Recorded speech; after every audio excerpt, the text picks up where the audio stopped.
Skiddly doink. What is up, my friends? Welcome to another edition of the Nintendo News Roundup, the only show on the internet where someone talks about Nintendo news. Probably. Okay, let's get started. Big news of the week, Pokemon just had one of their Pokemon presentations, where it's like they round up all these like announcements and bits of news, and it's just like a lot of little presents, and they give it to us all at once. Pokemon presents. I'm very funny.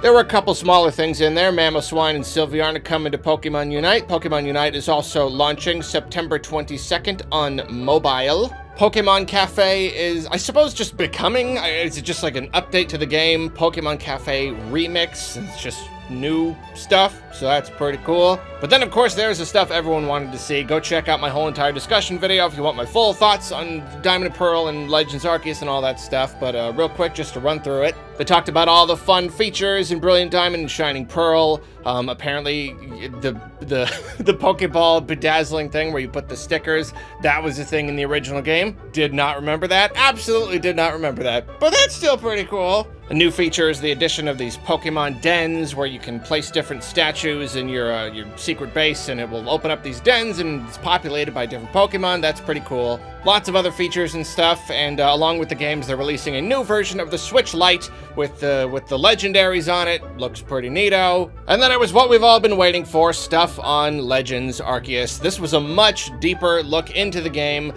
They did reconfirm the January 2022 release date, which is very nice. They went into all this different stuff you do in the game, doing like research of all the different Pokemon.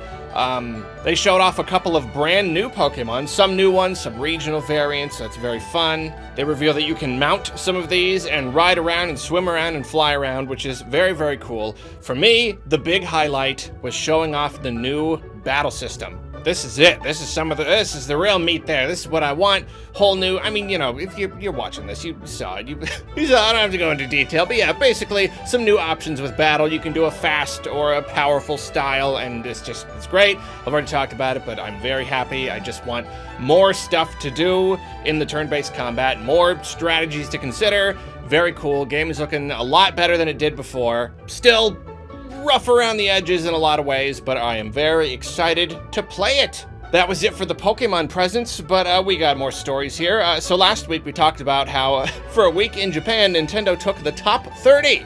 For the first time since 1988, Nintendo games were just the entirety in Japan of the top 30. And now it seems they've done it a second week in a row.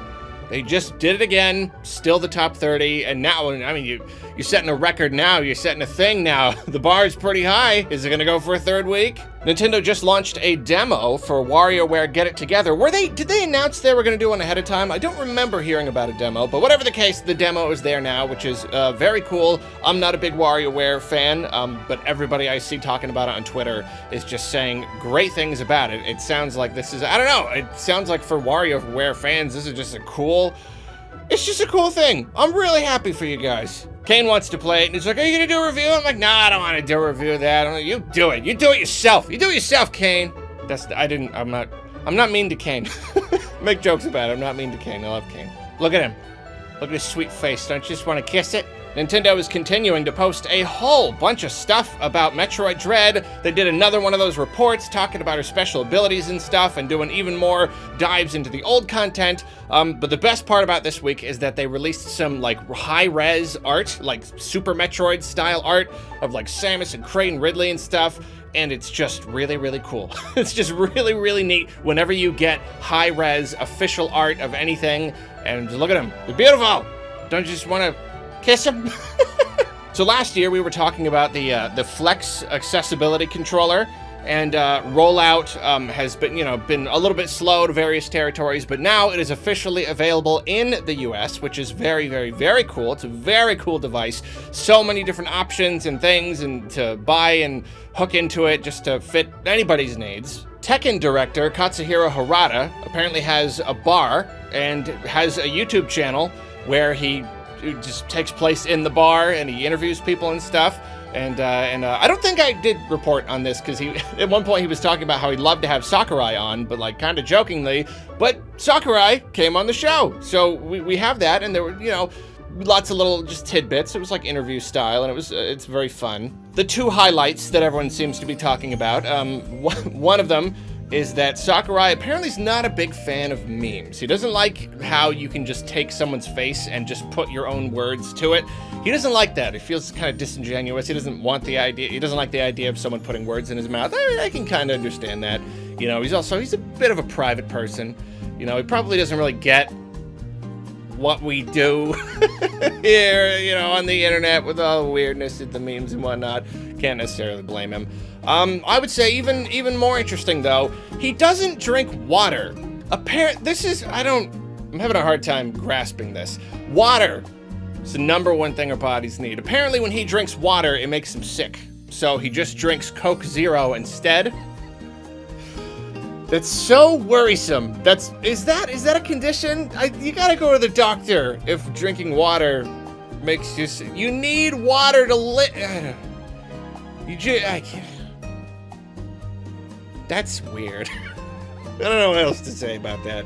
That's weird. Bandai has a candy division, and apparently in Japan, of course, they're releasing Pikmin Gummies.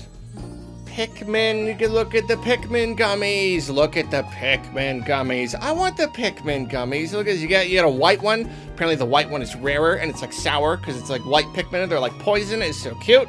And I love it, and I want it, but it's in Japan, so whatever. Didn't want it anyway. Yes, I did. Game Pass on Switch. It's the big will they, won't they?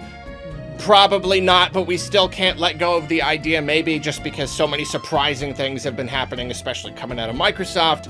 But Phil Spencer did an interview with Games Radar and kind of, you know, again, probably shut down the idea of it happening, saying, like, basically, the other, like, they would love to, but the other platforms, you know, he's referencing other platforms. He probably just means Nintendo and Sony, basically.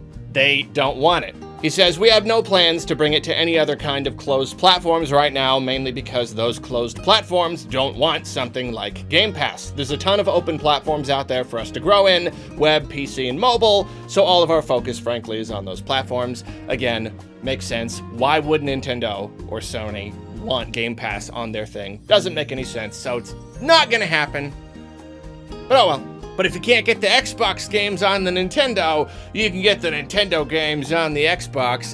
If you remember a while back, somebody put out a Super Mario 64 browser version, a really weirdly perfect and flawless way to just play Mario 64 in your browser. Well, someone got it up and running in their Edge browser on their Xbox. So there you go, Mario 64 on your Xbox. Do it. A while back, Nintendo won a lawsuit against Matthew Storman of Rom Universe. He was ordered to pay $2.1 million to Nintendo, which is something he'll never be able to do. Just never be able to do it.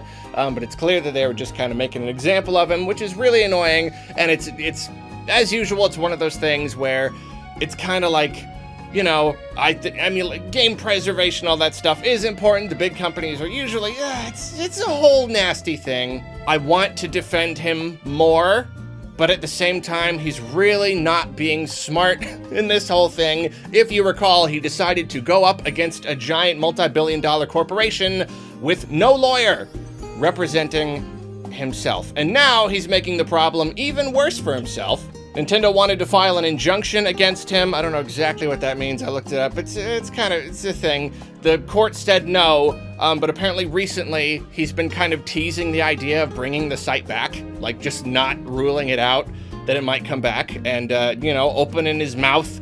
And so now the court's like, oh, you know what? Yeah, that's pretty dangerous. Yeah, let's do that injunction thing. Yeah, good job. Very smart. But on the other hand, the only thing that the judge ruled because of this injunction is that he's being ordered to destroy all of the copies that he has. He's being asked to destroy the ROMs of the Nintendo games. Just gonna let that sink in for a second. I hope, oh boy, that's rough on him that he's gonna have to destroy all those widely distributed digital copies. Okay, moving on. Couple more things, all about fan stuff. Game Builder Garage. Monkey Ball. It was incredible. When the game first came out, it seemed that there were like limitations to like the textures and like what you could do. You can't make your own models, but you can make your own textures.